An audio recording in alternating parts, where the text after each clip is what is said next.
Yeah, so the other thing which came up in yesterday's discussion was also that at one Mhm. point she wants to end the marriage. At the same Mhm. time, she also wants to teach him a lesson.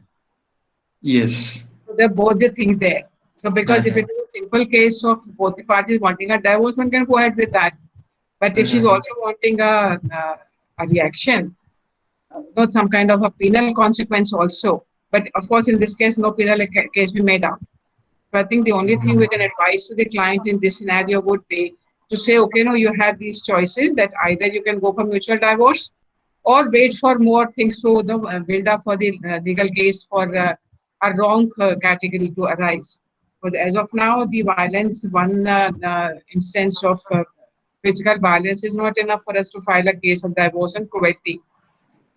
So you take your Yes. call whether you want to kind of peacefully live apart or you want to still linger on and face the consequences. So certainly, Mhm. I've been thinking, and I think this is what is the process as you deep dwell in the situation. You might come across various angles, and this is what the lawyers are supposed to do. To actually examine it from different angles and then see, what is the information which has gone missing in my either fact gathering or remembrance. So therefore, work on that. Yes, So that ma'am. is the line. So, all right. Rest of the people, has anybody followed up?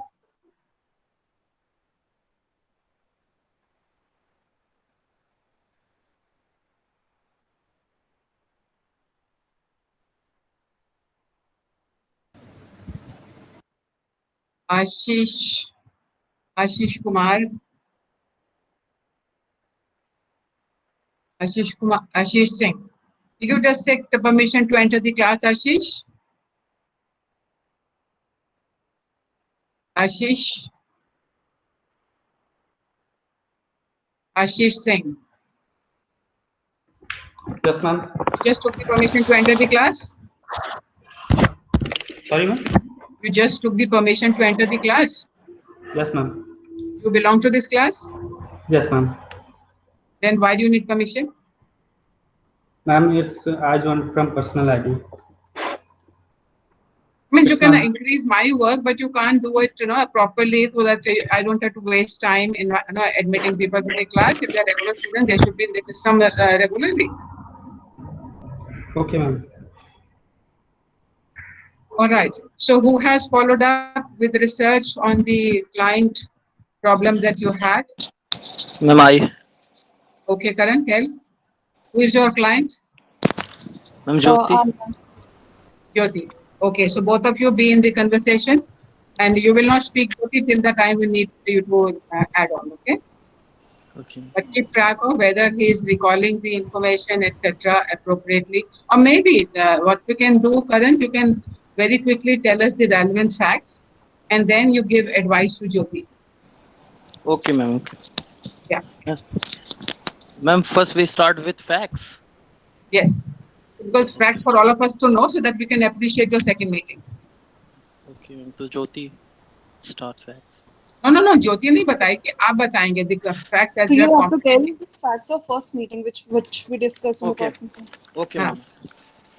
relevant facts जैसे कल होते omission नहीं करना जो relevant facts हैं the relevant facts are those facts which are useful in determining a legal claim. जैसे Okay. कल की मीटिंग में जब इन्होंने रचित ने हमें फैक्ट्स दिए तो कुछ इंफॉर्मेशन नहीं दी जो कि एसेंशियल थी फॉर अस टू डिटरमिन कि क्लेम बनता है कि नहीं बनता है. So be careful in narration of the fact because all those facts are relevant to be told, which will ensure that ingredients of the sections are satisfied. चलिए बताएं. Okay. Ma'am, a unwritten lease contract between my client to defendant on the rent of 2700 rupees. And after the 3 year, my client demanded the land to evict, and he served 6 month notice to the defendant, but defendant is not ready to evict the property. So my client want a suit for ejectment of the property. So now talk to Jyoti, have your second meeting. Yes, ma'am, we talk and see And further. now you just do that again. Do that again Okay. in front of us. Jyoti start. नमस्कार करण sir, मैं आपने बताया था second meeting के लिए, तो मैं आज आपके चैम्बर में आई हूँ सर। तो आपके पास टाइम है अभी इस वक्त? हाँ हाँ बिल्कुल ज्योति जी, जी आप हाँ सर, बताइए। मैं थोड़ा सा जल्दी आ गई। हाँ कोई नहीं, आप जी बैठिए बैठिए, कोई दिक्कत जी नहीं। जी। आप कुछ चाय हाँ या जी पानी कुछ लेंगे? जी जी, पानी मंगा दीजिए सर। राजू, एक ग्लास पानी लेके आओ। हाँ ज्योति जी बताइए। हाँ जैसे कि आपने बताया था हम पहली मीटिंग में हाँ कि जी। जो प्रॉपर्टी थी जो आपने मतलब लीज पे दिया था, आपने नहीं, आपके फादर ने दिया था, और उसके बाद हम्म। 3 साल बाद आप वो प्रॉपर्टी मतलब दोबारा अपने पोजीशन में चाहती हैं, और आपने 6 मंथ नोटिस भी हाँ सर्व हाँ कर दिया है, और आपके जो मतलब अपोजिट पार्टी है वो रेडी नहीं हो रहा है खाली करने के लिए।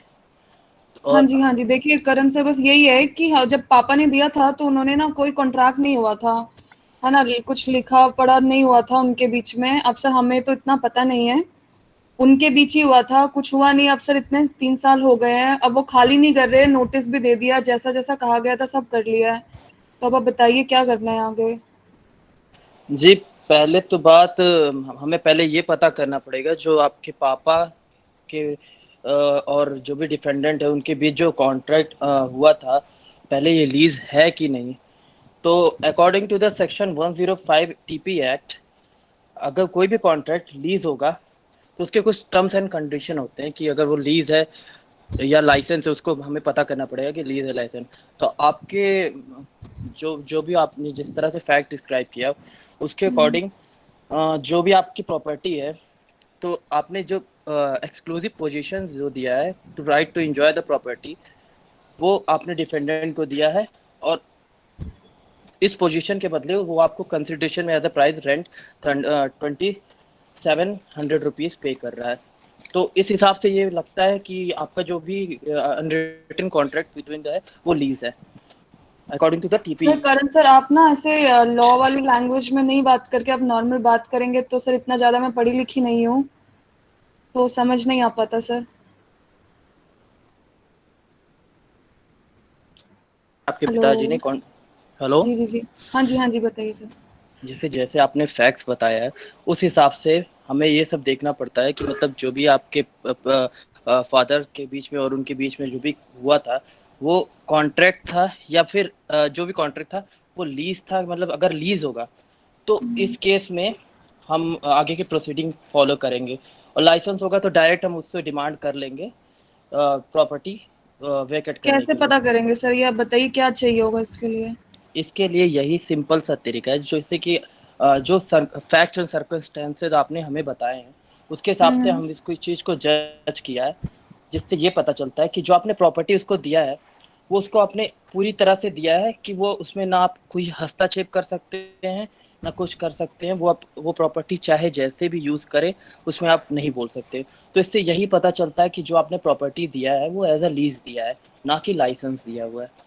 ठीक है, और उसके बदले वो आपको 27 रुपये एज अ कंसिडरेशन आपको देता है एज अ रेंट। ठीक है, जी तो जी इससे जी। यही पता चलता है कि वो लीज है।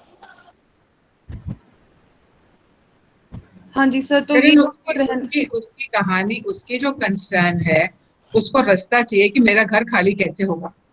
आप उस पर एडवाइस ओके दो ना। ओके मैम, उसको वो तो उसको फर्क नहीं पड़ता कि लीज है कि लाइसेंस है, उसको क्या फर्क पड़ेगा। आप मैम बताओ, आप वकील हो, आप मैम बताओ कि भैया लीज है चाहे लाइसेंस है, मुझे उससे फर्क नहीं है, मुझे बताओ मेरा घर खाली कैसे होगा। ओके, तो मैम मैं कुछ क्वेश्चन आंसर भी पूछना चाहूँगा उससे। जी जी जी सर, पूछिए, आप पूछिए।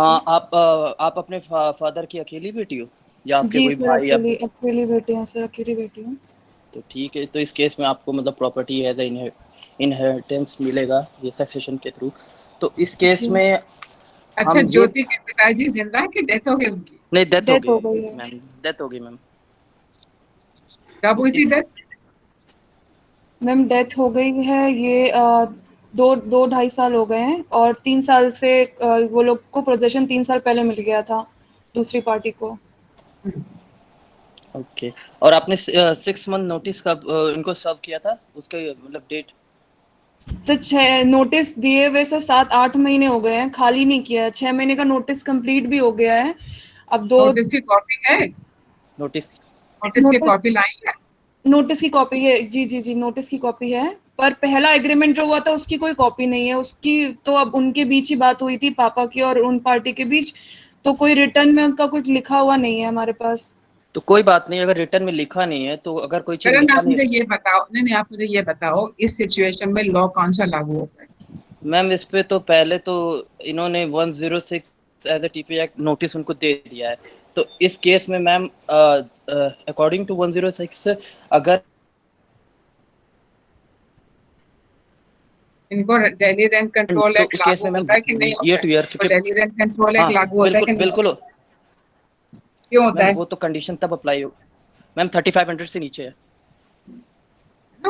तो that's what we want to know, क्योंकि 3500 से नीचे है इसलिए रेंट कंट्रोल एक्ट लागू होगा। जब रेंट कंट्रोल एक्ट लागू होगा तो क्या कंडीशंस है एविक्शन के लिए?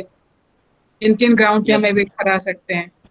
मैम, ग्राउंड इनका सिंपल सा है क्योंकि इनको ये जो इनका नहीं, लॉ में क्या क्या ग्राउंड्स हैं?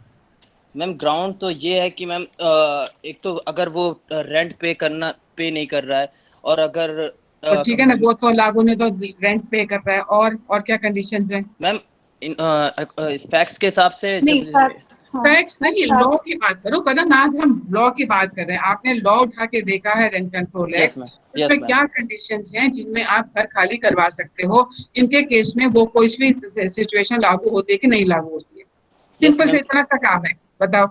इस केस में मैम मैम इनिशियली ऐसा हुआ था कि हमने ना जो 6 मंथ्स के जो नोटिस पीरियड ज्योति है उसके आपका बाद बात नहीं हुई है, ज्योति अभी आपकी बात नहीं हुई है, अभी करण बताएंगे कि ओके लॉ की क्या पोजीशन है। मैम लॉ की पोजीशन ये है कि मैम 6 मंथ नोटिस के बाद इनको रेंट नहीं मिल रहा है, तो according to the section 14 subsection 1 proviso a of Delhi rent control act,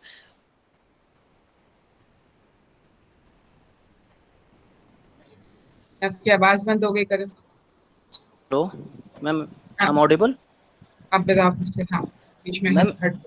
according to the section 14 subsection 1 proviso a of Delhi rent control act, if any tenant is neither paying rent or and living and enjoying the property, then in this case we can file the suit of eviction, and we can claim the possession of the property. And और also क्या ground है? और क्या and ground है? and इस case में एक और ग्राउंड बनता है क्योंकि हमारे क्लाइंट को इस केस बोनाफाइड। की बात नहीं कर रही हूँ Karan, I want you to tell me the law. Okay legal provision में क्या क्या सिचुएशंस में हम घर खाली करवा सकते हैं रेंट कंट्रोल एक्ट के मुताबिक? ओके मैम, बता रहा हूँ मैम। दूसरा कंडीशन ये होता है कि अगर कोई भी क्लाइंट को बोनाफाइडली किसी लैंड की रिक्वायरमेंट होती है तो उस कंडीशन में हम खाली करवा सकते हैं मैम। जी। और तीसरा कंडीशन ये है मैम कि अगर एक मिनट मैम, मैं जो नोट किया हूँ मैं उसको चेक कर लूँगा। नोट क्या, सेक्शन निकालो, सामने देख के देखो, उसमें बिना लेजिस्लेशन खोले एडवाइस नहीं दे सकते। ओके मैम, मैं देख ले रहा हूँ।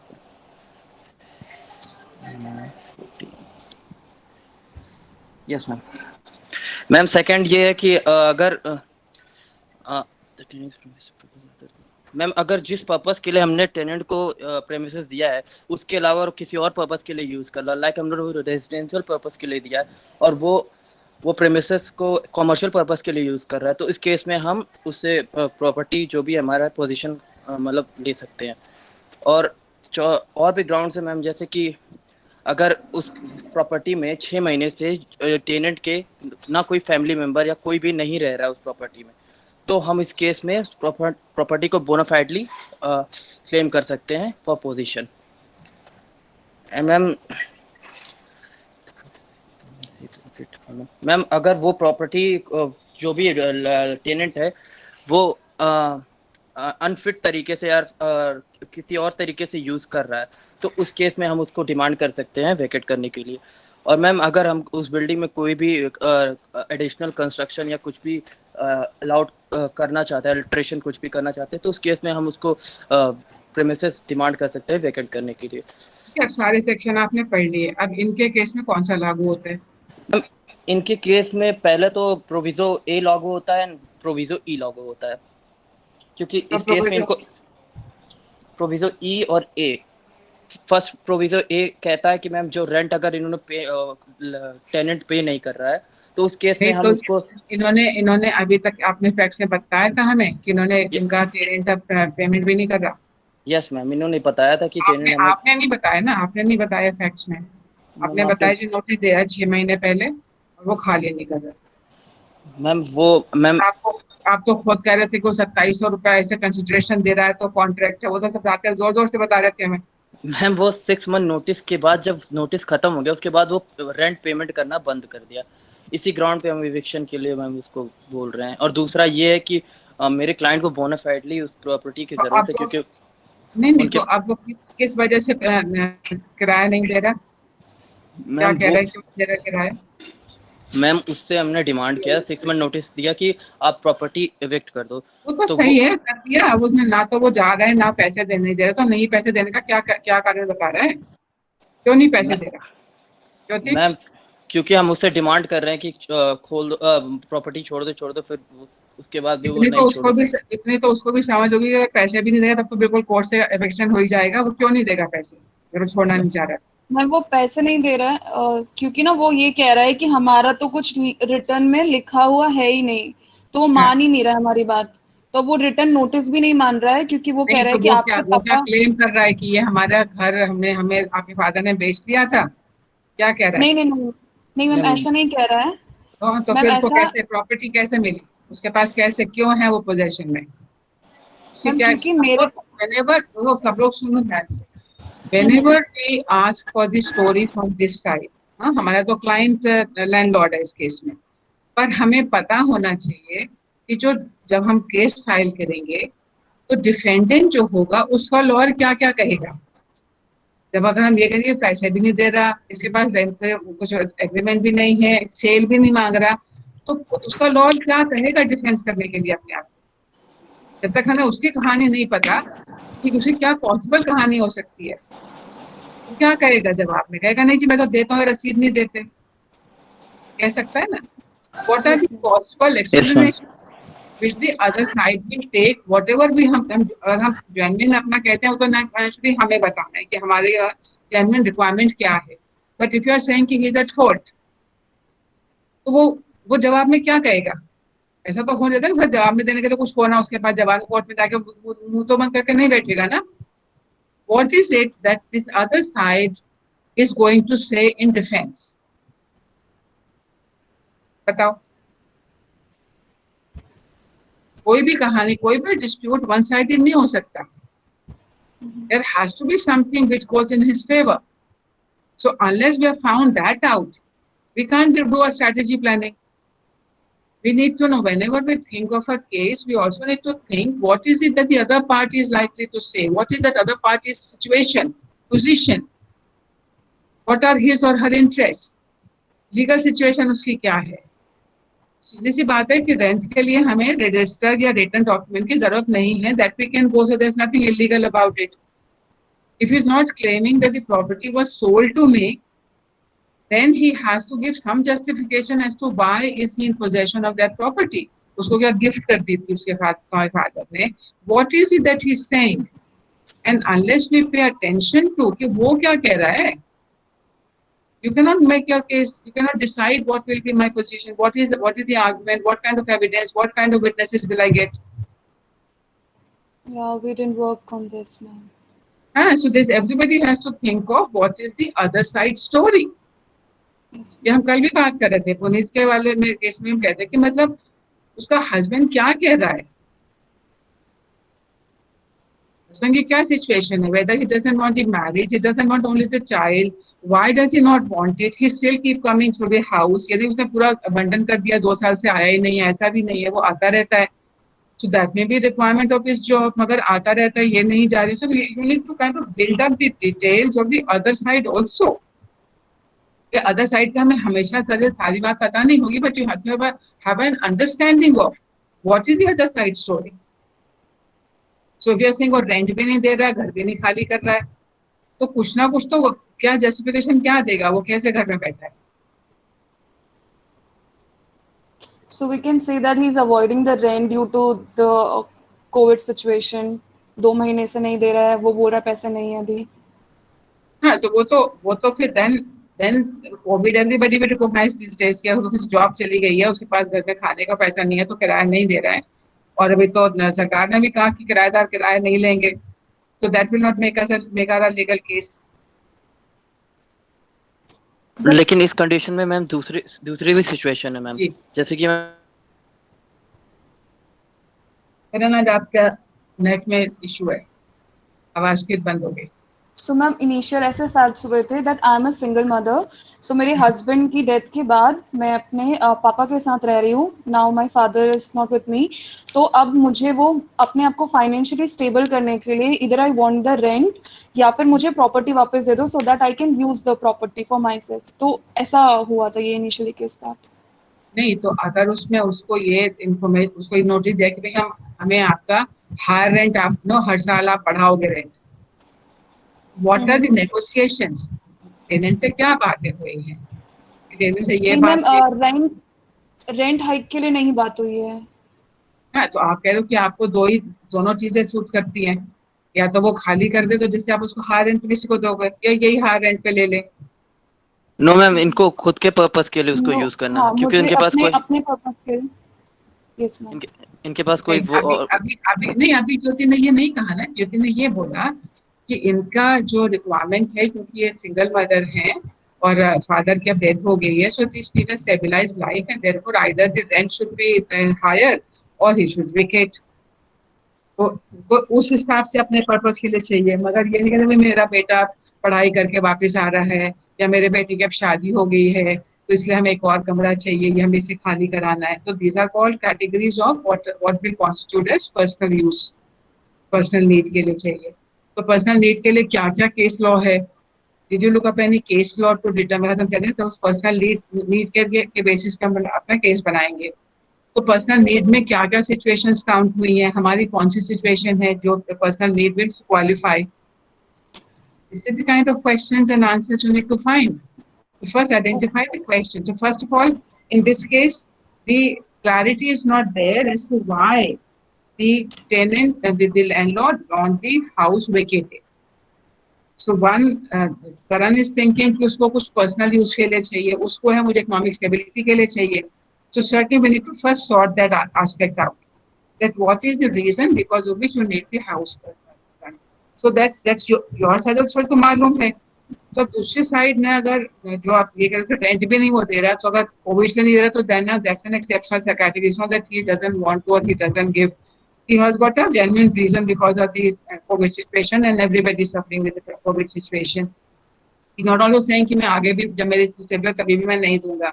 So that's one kind of a possible answers the tenant can give.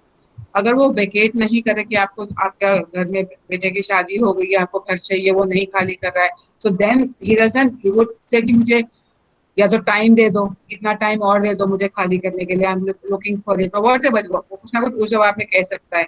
मगर इसमें क्या जवाब नहीं दे सकता ना कि मैं किराया दे भी नहीं रहा और मेरे पास कोई दबादबाजी भी नहीं है ना देने की। So you have to find out, think about. Sometimes you may be able to find those facts from the other side. Sometimes you may not be able to. उसकी बातचीत ही बंद हो गई, वो बात ही नहीं करता हमसे, अब हमें नहीं पता वो क्यों नहीं दे रहा. So then think of possible explanations as to what may be the various reasons because of which he may not be paying the rent.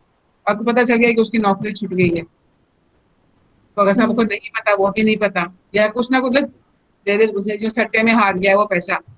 So one does not know, but one can think of various alternatives because of which he may not be giving that rent, and then work on the alternatives. That अगर ये वजह है तो हमारे पास क्या क्या sources of information हो सकते हैं जो हमारी बात को आके कह सकता है. उसने जो है वो शेयर्स खरीदे थे, शेयर्स में उसका सारा पैसा डूब गया, उसके पास पैसा नहीं है, या उसने प्रोसीडिंग्स फाइल कर रखी हैं अपनी इंसॉल्वेंसी के लिए. So depending on what is ना, जो आपने स्टीवन लिबर्ट का आर्टिकल पढ़ लिया सब लोगों ने, स्टीवन लिबर्ट में देते हैं ना क्या कि गाड़ी खड़ी है रेड लाइट पे और गाड़ी ने दूसरे ने आके हमें मारा. What are the possible explanations? तो अगर ये सिचुएशन है कि वो रेंट नहीं दे रहा है, what are the various possible explanations because of which he may not be paying rent? It may be that you have asked him to double the rent. उसने कहा जी मैं डबल नहीं दूंगा. It may be that he has lost his job. It may be that he has become insolvent. It may be because you have refused to take the rent. Present करो कि वो नहीं दे रहा, कहती मैं तो आता हूँ देने, ये लेती नहीं है. Because she is wanting to make a case against me कि रेंट नहीं दे रहा, मैं तो देता हूँ, हर दफा हर महीने जाता हूँ मैं तो देने के लिए. So what are the possible stories the other side will have? And what is the story which he will be able to prove and which the story which I will be able to prove? That's how you strategize. Okay, so all work karenge iske upar. So which is the Sure. other group of lawyer and client who want to talk?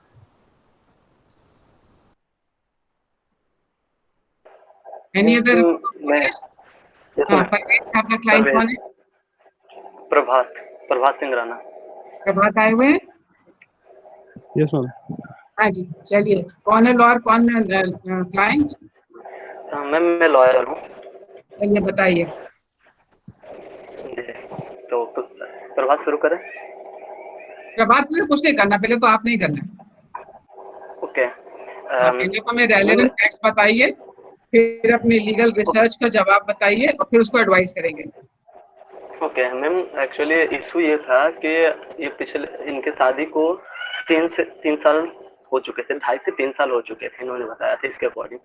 उसके बाद से इनका सब कुछ smoothly चल रहा था, relation अच्छा चल रहा था, मैरिज अच्छा चल रहा था, लेकिन बिफोर 1.5 मंथ इशू होना शुरू हो गया। इनकी वाइफ क्या हुआ, ज्यादा ही ड्रिंक करने लगी, जबकि नॉर्मली ये लोग ड्रिंक करते थे। इनकी वाइफ लेकिन कुछ ज्यादा ही ड्रिंक करने लगी। एक दिन इन्होंने क्या देखा कि कोई अदर पर्सन, थर्ड पर्सन उनके रूम से निकल रहा है, और उसके बाद वो जब अंदर गया तो उनकी वाइफ पूरे ड्रंक में थी।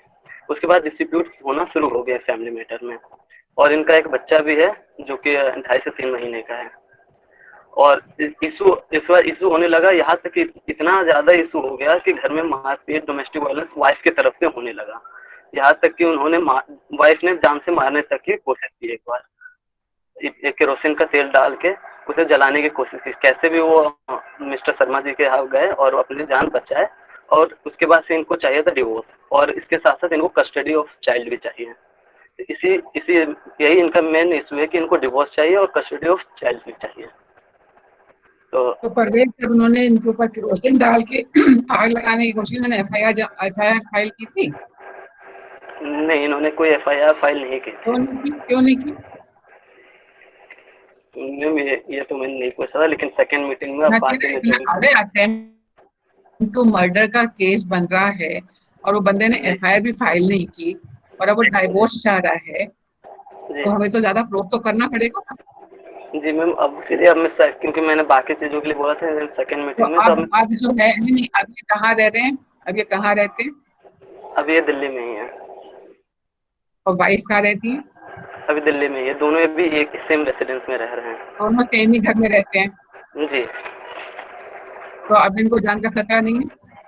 जी, मैं इनको जान का खतरा था, मैंने बोला भी था इनको इसी बात का था, इसी वजह से तब तो नहीं था। अब ये जान से मारने की कोशिश की, कब मारने की कोशिश की, कितने दिन हो गए इस बात के? ये डिस्प्यूट पिछले 1.5 महीने से चल रहा था, और जो इंसिडेंस हुआ था पिछले 15 दिन पहले का ये इंसिडेंस है। तो अब मैं सेकंड मीटिंग इसी के रिगार्डिंग करना।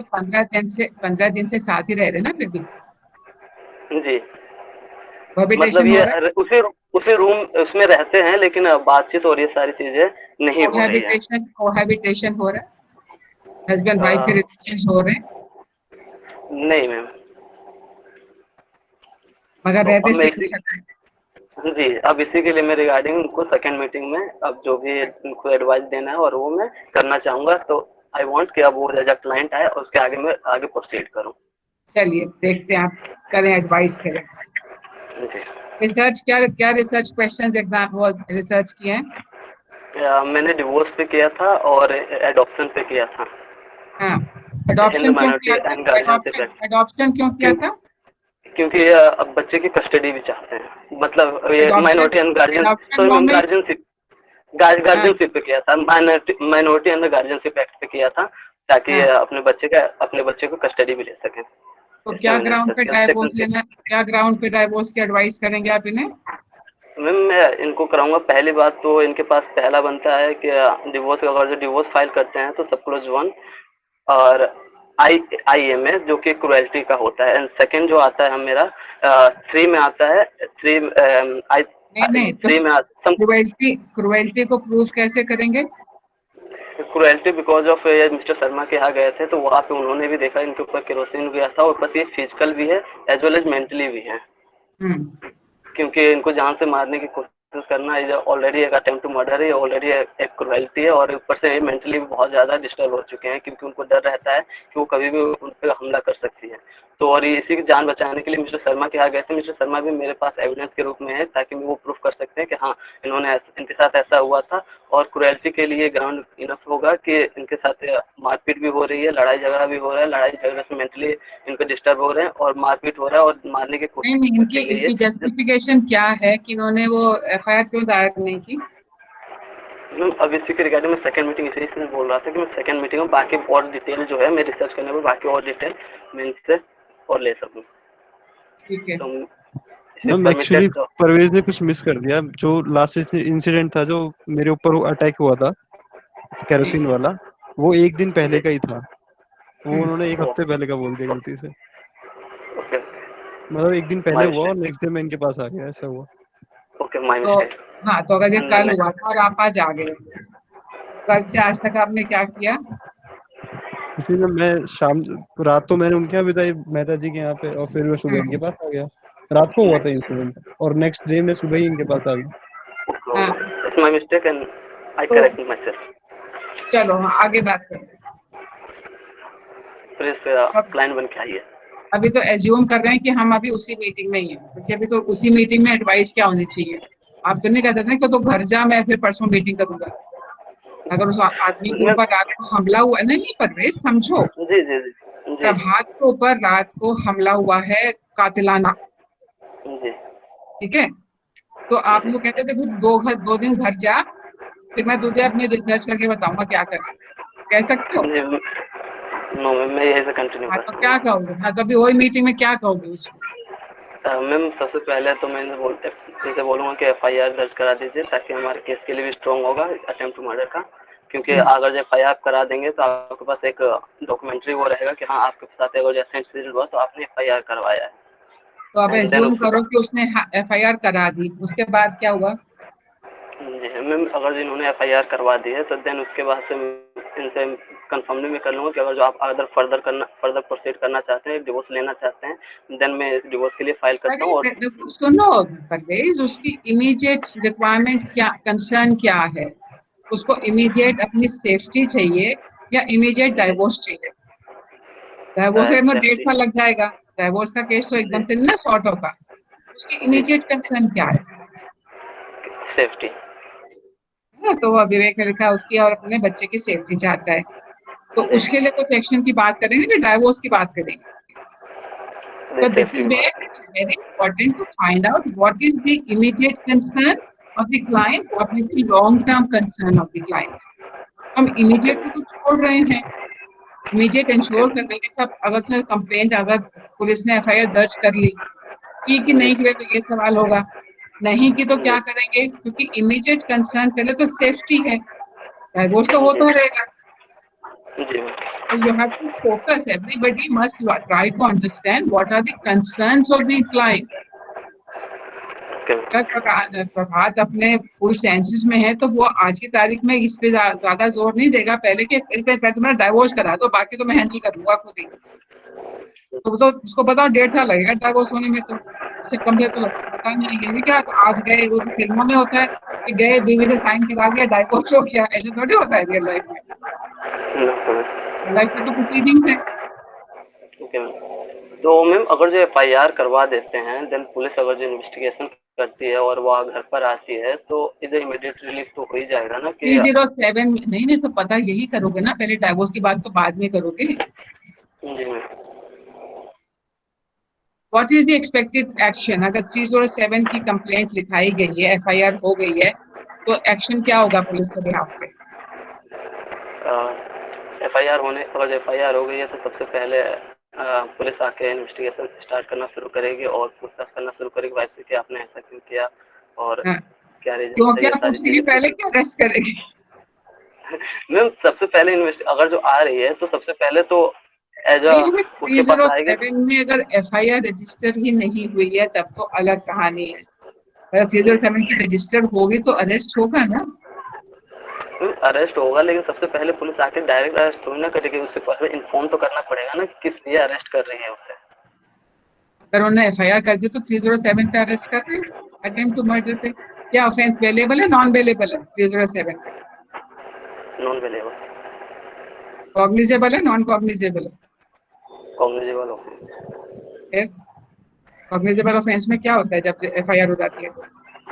तो अरेस्ट किया जाता है, लेकिन अरेस्ट करने विदाउट मतलब विदाउट रीजन, अगर जो अरेस्ट ऑफ मेमोरेंडम बिना बनाए और बिना वो दिए इन्फॉर्म किए कैसे अरेस्ट कर सकती है? Against of rule of the FIR arresting कैसे ना। रजिस्टर होगी? एफआईआर कैसे रजिस्टर होगी? Okay ma'am, I research more and more. नहीं देखो, पहले ना अगर इतना वो कर सकते हैं कि पड़ोसी भी साथ में जाएगा इनको लेकर के, हाँ जी मेरे सामने भाग के आया और पेट्रोल भरे थे उससे, और बीवी अब लापता है घर से, कि बीवी क्या इनको, तो बीवी कहाँ है? और बीवी ने इनको जलाने की कोशिश की, घर से भाग के पड़ोसी के पहुंचे, तो बीवी अभी घर में बैठी है कि आओ मुझे अरेस्ट कर लो। बीवी कहाँ गई? ओके मैम, लेकिन ओके मैम, तो अगर जो अरेस्ट के प्रभात आपकी बीवी अरेस्ट के कहाँ है? प्रभात प्रभात आपकी यस बीवी मैम। कहाँ है? मैम बीवी घर कहाँ है? पे घर पे वो घर में बैठी है आपके ऊपर तेल छिड़क के? No ma'am, she was unconscious जब मैं घर गया, तो मैंने उसको उठाने की कोशिश करी लेकिन वो उठी नहीं। She has drunk ma'am, she was drunk may be. ये तो ड्रंक में इतनी बेहोश थी, मगर आपके ऊपर केरोसिन तेल डाला तब ड्रंक नहीं थी। Yes she was drunk ma'am, ma'am, जब मैंने डाला था शी वाज इंटॉक्सिकेटेड। हाँ, और तो इसका उसके बाद मतलब और ये नहीं। ज्यादा ड्रंक कर रखे हैं। तो अभी आप क्या कह रहे हो कि आप जहाँ परवेज से मिलके गए, तो आप पहले घर गए बीवी को चेक करने, की पहले आप पुलिस स्टेशन गए? मैं पुलिस स्टेशन नहीं गया मैम, मैं पहले अपने घर गया। मैंने हाँ, अपनी वाइफ को देखा, वो अनकॉन्शियस थी। मैंने क्यों घर वहां से क्यों गए निकला थे? घर क्यों गए थे? Ma'am, because I care for my wife. फिर डाइवोर्स भी चाहते हो? यस मैम, डाइवोर्स तो चाहता हूँ मैम, क्योंकि मुझे लग रहा है कि कुछ गड़बड़ चल रही है हाँ, इस वजह से। मैम मरना थोड़ी ना है मेरे को। मैंने मेंटल कंडीशन के बारे में पूछा था, तो इन्होंने बोला था कि मेंटल कंडीशन तो नॉर्मल था, ऐसा कुछ नहीं था कि वो मेंटली डिसऑर्डर में है। हाँ। लेकिन हरकतों से लग रहा था कि वो मेंटली डिसऑर्डर, इसीलिए मैंने पूछा कि अगर जो ऐसी हरकतें बार बार आप लोग ये करना रोल प्ले सोच रहे हो, जो लोग आप लोग जो रोल प्ले सोच रहे हो, अपने रोल्स एंड सिचुएशंस ठीक से सोचते हो? Yes ma'am. Real life situation सोचते हो? रियल लाइफ में ऐसे होता है एक आदमी जिसको रात को मारने मैम की कोशिश की गई, वो यस मैम, लॉयर दिस के इज घर में मैम, ये पहुंच एक्चुअली गया, में केस था मैम। लॉयर के यहाँ पहुंच गया, उसके बाद में पहले वो अपनी बीवी को देखने पहुंचा। यस मैम, ये मेरे अंकल के पास एक केस आया था एक्चुअली, सेम हाँ। ऐसा ही केस था, हम्म। लेकिन उसमें उल्टा था। उसमें मतलब वाइफ थी, वो उसके ऊपर केरोसिन छिड़का था, उसमें हस्बैंड के थ्रू हुआ था। तो वाइफ पहले घर गई, उन्होंने अपने हस्बैंड को देखा, वो अनकॉन्शियस थी। फिर वो एक्चुअली उन्होंने बच्चा भी घर पे छोड़ दिया था। मैंने एटलीस्ट अपनी स्टोरी के अंदर बच्चे को लेके गया मैं अपने साथ वापस दोबारा से आकर के रात को। वो वाइफ तो बच्चे को भी छोड़ गई थी वहीं पे हस्बैंड के पास, और फिर सुबह आ गई, और फिर सुबह बच्चे को लेकर के लॉयर के पास आ गई थी सीधा। एफआईआर वगैरह कुछ भी नहीं कराया था। तो मैंने उसी पे किया था मैम, मैंने कुछ ऐसे अलग से नहीं बनाया था, मैंने बस वो जेंडर तो अपने स्विच किया। बच्चे को लेने गई थी, हस्बैंड को देखने थोड़ी गई थी। देयर इज अ मैं वो डिफरेंस ना। मैं वो वो अपने उसने बच्चे ये को लेने गई थी घर। तो मैम वो रात को भी तो ले आ सकती थी, रात में हस्बैंड कुछ कर देता बच्चे रात को को तो। जान बचा के भागी होगी।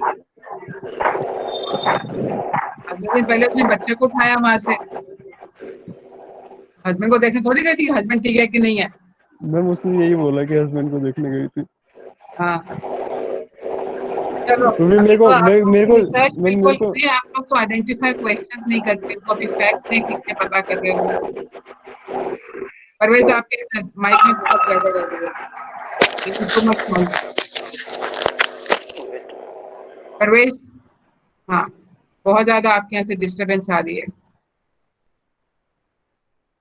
आप लोग अभी फैक्ट इन्वेस्टिगेशन तो कर रहे हो, अभी तो फैक्ट फाइंडिंग कर रहे हो, फैक्ट गैदरिंग ऑफ फैक्ट्स कर रहे हो। उसमें भी बहुत सारी क्रूशियल इंफॉर्मेशन आपकी रह जा रही है।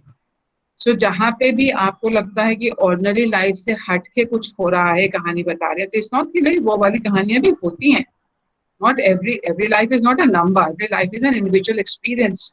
So granting that, but if it is a कोई हट के केस है, कोई डिफरेंट काइंड ऑफ केस है, सो उसमें जजेस पे ज्यादा इंफॉर्मेशन चाहेंगे कि आदमी और या औरत अगर बहुत डिफरेंटली काम कर रहे हैं, तो या डिफरेंट रिएक्शन दे रहे हैं, तो इसके क्या वजह है, ये सच है कि ऐसे मनगढ़ंत कहानी है?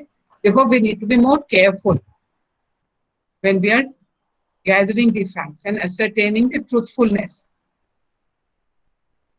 So, अब अगर ये सिचुएशन बता रहे हैं तो ये भी रिमेम्बर हमारे जो इनहिबिशंस हमने किए थे, sometime the client will tell you the story which is favorable to them, not sometime, all the time.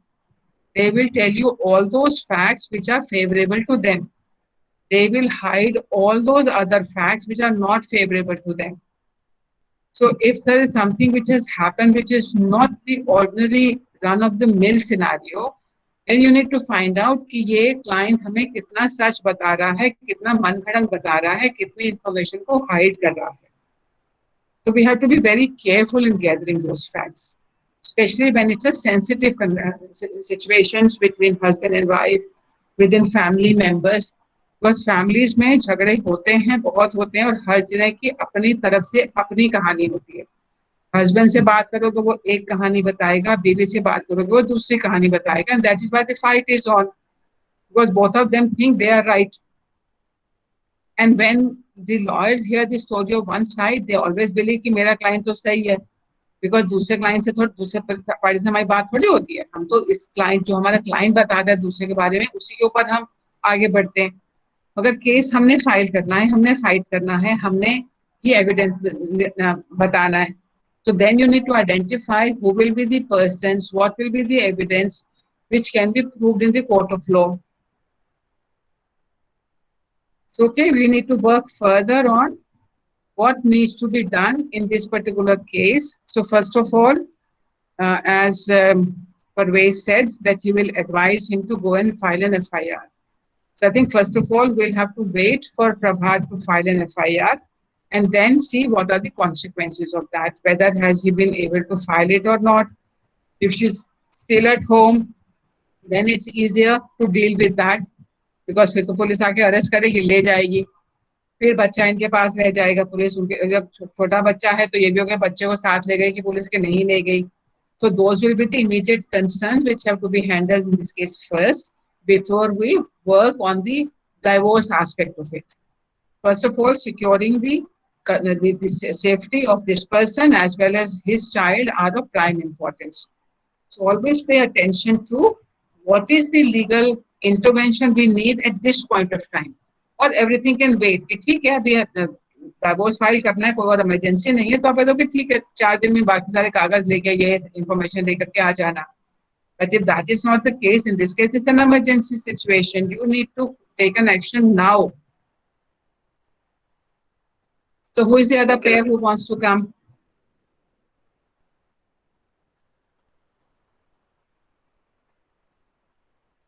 One more case we want to discuss for we part. Oh, excuse me, ma'am. Yes, Mayank. Ma'am, actually, my partner is not present. She is in hospital. So, can I reiterate her case? थोड़ा फिर मुश्किल होगा ना पता करना कि आपने जो फैक्ट्स बताए सही बताए कि नहीं बताए. अच्छा अच्छा, हाँ मैम. Then we'll have हाँ, to ये take तो है. your word for it, हाँ. So it will be better ठीक है. if somebody who has a partner also, but then we can also question, put more questions to the partner also. Is there somebody else?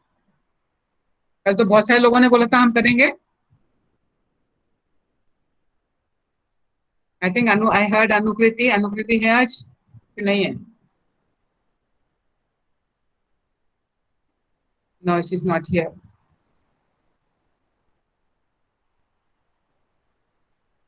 Gajendra,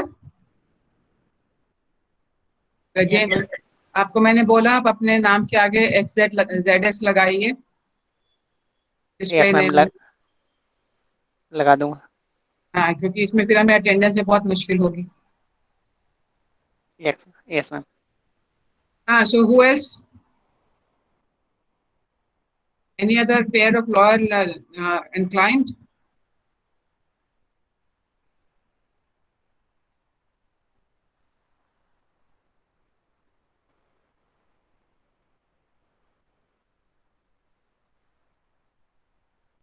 All right, who has read Stephen Lubbock? what are the key points that you have learned from that reading? What is a persuasive story?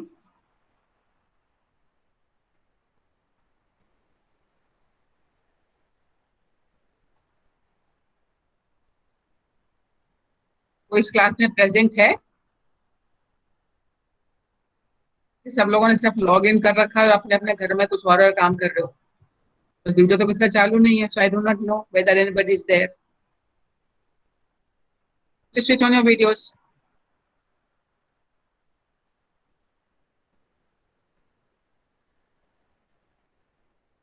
Randhir जी, आपके और मेरे अलावा इस class में कोई नहीं है। बाकी लोगों ने सबने लॉग इन कर रखा है और अपने घर में कोई खाना खा रहा है, कोई सो रहा है, कोई ड्रिंक्स ले रहा है। करण भी आ गया, करण भी नहीं और कुछ कर गया, वो भी क्लास में।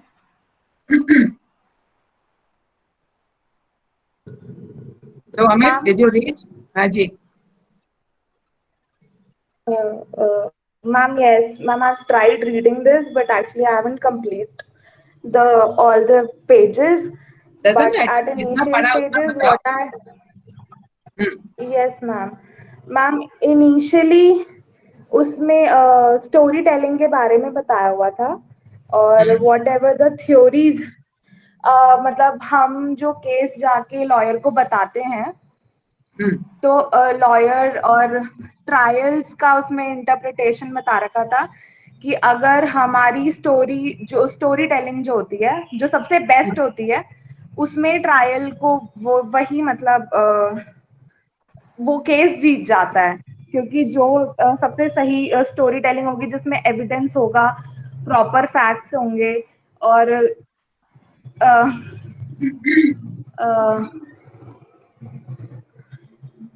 थ्योरी फैक्ट्स और जो भी मतलब स्टोरी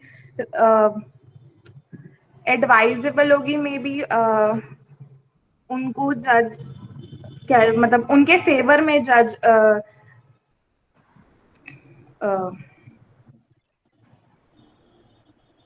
डिग्री पास करते हैं। Sorry ma'am. ओके, स्टोरी तो टेलिंग एक्चुअली उसमें side yes has ma'am its story telling में था। तो मैम एडवोकेट का उसमें काम होता है कि क्या कहते हैं, उसे दोनों तरीके से अपने क्लाइंट को बताना कि कौन सी थ्योरीज उसे इंटरप्रेट खुद से करने, क्योंकि कई बार उन्हें खुद इमेजिन करना होता है कि डिफेंडेंट ने किस तरीके से एक्ट किया होगा। और दूसरा पॉइंट उसमें ये भी था कि कई बार वो एकदम उन्हें बिल्कुल नहीं पता होता सिचुएशन का, तो वो अलग अलग इंस्टेंसेस से सीरीज ऑफ फैक्ट्स कलेक्ट करते हैं। तो ऐसा मैंने मतलब इनिशियली बस यही पढ़ पाई थी, मैं ज्यादा पढ़ नहीं पाई थी एक्चुअली। मेरी थोड़ी सी तबीयत भी खराब थी तो इसलिए बस मैम। जो हमारा ज्योति वाला केस था ना रेंट कंट्रोल का, वो बहुत अच्छा एग्जाम्पल है। ज्योति हैज हर स्टोरी, तो उसकी एक स्टोरी है, अदर साइड भी आल्सो हैव अ स्टोरी। इसकी स्टोरी है कि मेरा घर मेरे फादर ने किराए पे दिया था और 3 साल हो चुके हैं, अब हमें घर चाहिए, ये खाली कर देते। That is her story. Now what is the possible story the tenant would have? One story could have been तो उसने मुझे घर एक्चुअली बेच दिया था, तो मैं तो ओनर हूँ। Second story could have been मैं रेंट देता हूँ इनको हर महीने और अभी एक्सॉर्बिटेंट मांग रहे हैं हमसे, मैं रेंट देने जाता हूँ मगर ये लेते नहीं है, इनका कोई वजह नहीं है, they just want to give the property, इनको कोई पर्सनल वजह नहीं है एक कराने के लिए, they just want to increase the rent और एक्सॉर्बिटेंट लेना चाह रहे हैं, या मुझसे इनकी कुछ कहासुनी हो गई है, तो देयरफॉर नो अदर रीजन मैं रेंट भी दे रहा हूँ, उनको बढ़ा के भी देने को तैयार हूँ, but because it doesn't like me anymore, तो इसलिए मुझे भी चाह रहे हैं। So there will be another story which they will tell. तो लॉ में स्टोरी टेलिंग होता है तो पहले हम फैक्ट्स बताते हैं और तुम्हें प्रूफ कैसे करना होता है। पहले तुम जजेस को बताते हैं ओरल में, इंट्रोडक्शन जब हमारे ओपनिंग आर्ग्यूमेंट होता है, उसके बाद में एग्जामिनेशन होती है विटनेसेस की या जो हमारे पास डॉक्यूमेंट्री एविडेंस होता है उसका, क्रॉस एग्जामिनेशन होती है और उसके सपोर्टेड बाय एविडेंस। ये जो हमारा लॉ की स्टोरी जो कल परसों में बात कर रहे थे, that the lawyers convert the social facts into legal facts, which means they will have to say rent control act lagu hota hai because the rent is less than 3,500 rupees. So that is the example framework within the rules and procedure and evidence. We have got evidence that we have been giving him the receipt all this while. That means that he is a tenant and not an owner. Suppose कहते हैं कि मेरे तो owner होता फिर ये तो रसीद तो कागज है हमारे पास, हमने आपको कितने दिन से इतने 3 साल से हम रसीदें दे रहे हैं आपको रेंट की. Therefore he cannot make that claim. So this has to be rules of procedure and evidence. Procedure का मतलब है कि रेंट कंट्रोल एक्ट में जाएगा, रेंट कंट्रोलर के पास केस जाएगा, इस सिविल केस में जाएगा. So that's what the procedure is about. What is the evidence to support? So this has to be within the framework of the legal provisions relating to procedure and evidence. Conclusion is controlled by elements of the applicable substantive law. तो substantive law एक तो है कि जो legal rent control act में क्या लिखा है. The other one is how it is supported with the evidence. आपके पास evidence है मगर hearsay evidence है. So substantive law in that case will also be that law which is governing the outcome of that case. The content governed by truth. When we say this, so much of the truth as is available to the advocate. अगर कोई बात उसको बताई ही नहीं advocate को और दूसरी party ने वो बात लाई भी नहीं, so the truth is in law, the truth and the fact is what is able to be proven in the court of law with the help of evidence and either oral evidence or written evidence. Party who succeeds in telling the most persuasive story, जो court को convince कर देगा कि जी मैं सही कह रहा हूँ, जो मैं कह रहा हूँ वो सच है और मेरा ये लीगल क्लेम बनता है, उसके फेवर में डिसीजन चला जाएगा. This is what the storytelling in law is about. Persuasive storytelling के 6 elements है.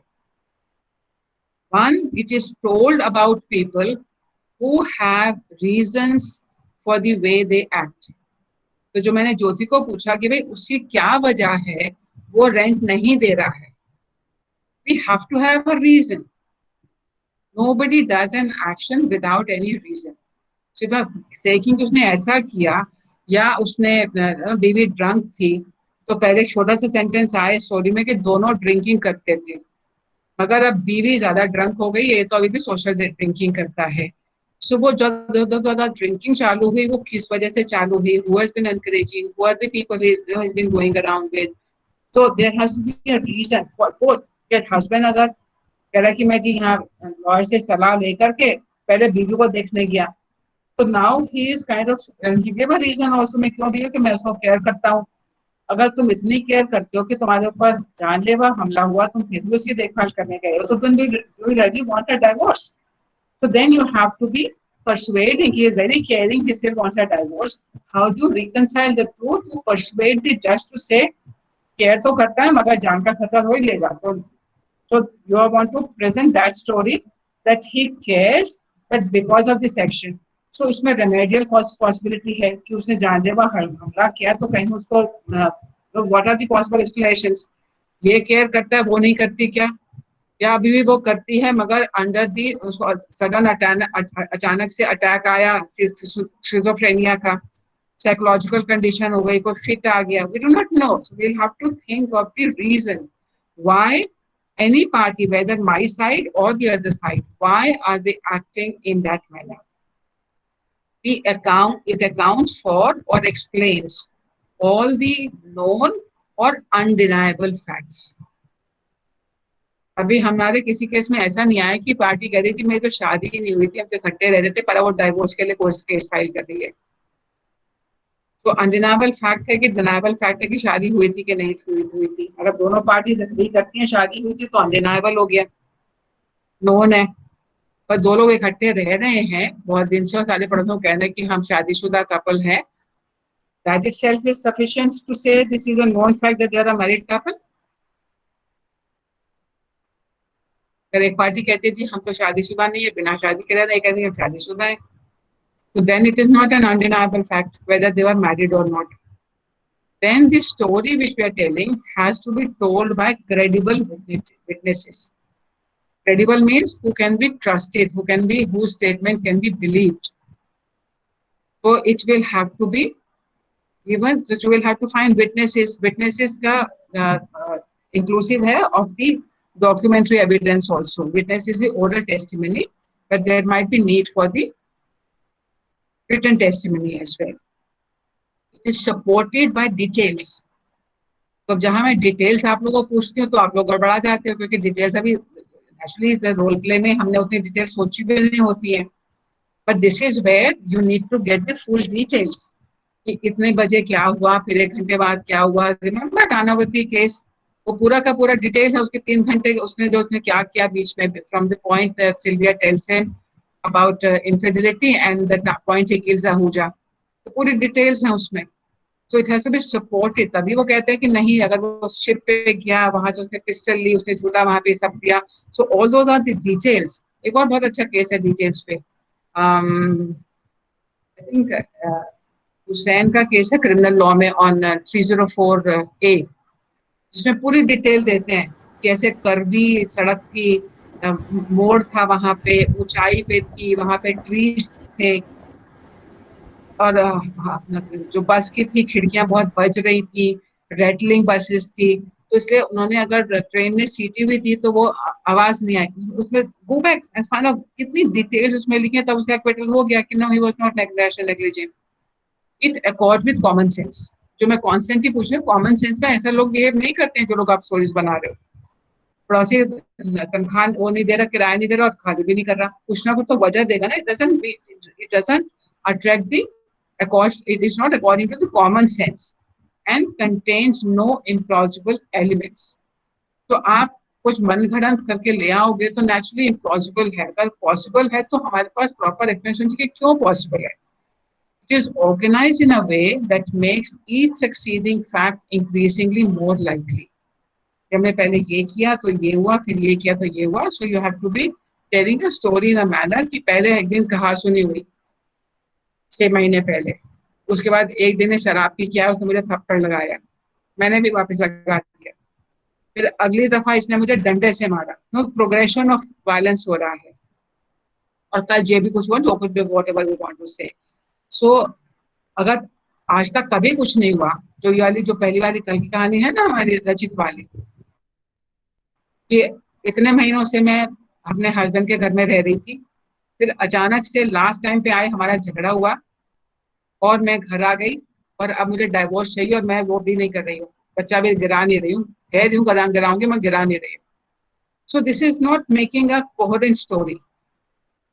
It is not succeed, it is not progressive. ठीक है, अगर सपोज वो आती, the first thing she would have done to get the rid of the fetus and then say ठीक है, now I want a divorce, then it's a consistent story. It is more likely that this is, she is made up a mind. In addition to persuasiveness, a story presented at trial must consist of admissible evidence and it must contain all the elements of a legally cognizable claim or defense. So does it make sense? समझ में आई है? Yes, ma'am. Yes, ma'am. Yes, Yes, ma'am. Because if you relate to the discussion we have had, हमारे पास 2-3 case हमने देखे ना, all these elements, this is what I was questioning. इसी के basis पे question कर रही थी मैं. Unless you get a coherent story, unless you find a reason, वो ऐसा क्यों कर रहा है? So we need to think of the reasons why this person is acting in this manner. आप cases पढ़ते हो ना, कि जी रेप का एलिगेशन लगाई है तो डिफेंस वाला क्या कहता है, इसकी और मेरे फादर की लड़ाई चल रही है, इसे मुझे झूठा फंसा दिया. So they are trying to give an explanation. It's a false complaint because we have got enmity in the two families. या ये लड़की ने मुझे शादी प्रपोज की थी, मैंने ना कर दी, इसलिए वो मुझे झूठा केस फंसा रही है. So people tell their side of the story. That why do they think this? सिर्फ इतना है कि झूठ बोल रहा है is not enough. वो झूठ क्यों बोल रहा है? We find a reason for that, and that should be a commonsensical reason. Ordinarily, this is how people behave. So you have to find out more information to ensure that the story I'm going to tell the court is a persuasive story. I'll stop on this today. Everyone, please read it, this article. We are going to build up on this tomorrow. I'll give you a task there. वो जब यहीं बैठ के करेंगे हम लोग. अपनी health groups में करेंगे. We'll see how this works out. That we have to think of what are the possible alternative explanations. कि एक पर्टिकुलर इंसिडेंट हुआ है तो इसमें उन्होंने कितने ज्यादा एग्जांपल्स दिए हैं. अगर मुझे गाड़ी ने हिट किया है पीछे से, what are the various possibilities. क्यों हिट किया उसने रेड लाइट नहीं देखी, उसका ब्रेक फेल हो गया, वो जल्दी में था, वो मुझे जान से मारना चाहता था, एक और सामने उसने किसी और को बचाने के लिए गाड़ी टर्न की तो मुझसे टकरा गया. There may be any number of explanations. Exactly what is going to be my case? तो आप प्लीज पढ़िए इसको और कल फिर से इसमें कंटिन्यू करते हैं discussion. Right? Okay ma'am. Okay ma'am. Okay ma'am. Thank you ma'am. पढ़ना शुरू करेंगे तो Thank you, ज्यादा ma'am. मजा आएगा.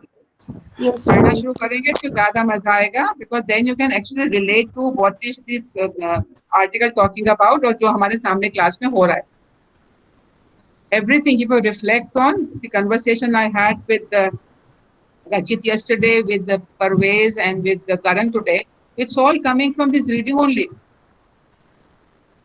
It's such a useful reading for us to think in terms of how do you build up your case.